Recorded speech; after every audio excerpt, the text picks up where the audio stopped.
Okay, my name's Martin Bloomfield, and I run a project called Dyslexia Bytes.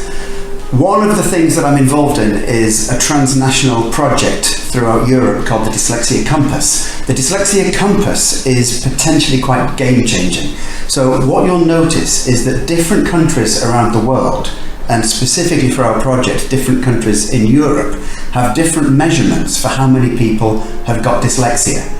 Now, what we know from looking at the statistics is that this isn't to do with language and orthography, it's to do with something else, and in fact it's to do with how you measure dyslexia.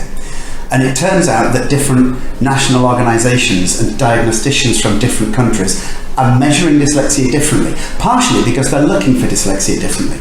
So if you take, for instance, the British Dyslexia Association definition of dyslexia, and then you take the European Dyslexia Association definition of dyslexia, they're slightly different. And if you're looking for a definition of dyslexia that fits one, it might not fit the other. And then within countries, when people look for instance, phonological processing issues, they might look for certain types of issues as opposed to other types of issues. They might measure them differently. And so you might get certain countries that look for dyslexia and they say, well, we're only looking for phonological processing difficulties. Other countries are saying, well, we're also looking for organizational difficulties, we're looking for working memory difficulties. Some look for rapid automized naming difficulties, and some countries don't. And then, of course, questions arise such as, what's your flags, what's your red flags for saying that there may be something like dyslexia here?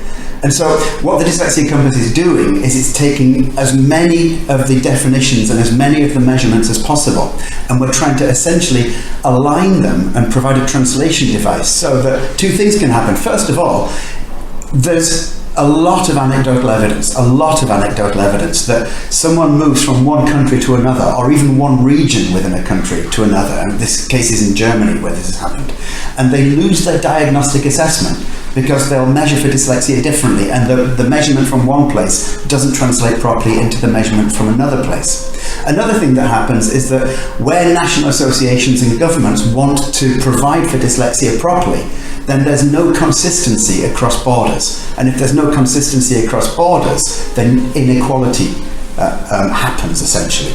And the countries who are measuring in one way will provide in one way, countries that are measuring in another way will provide in a different way.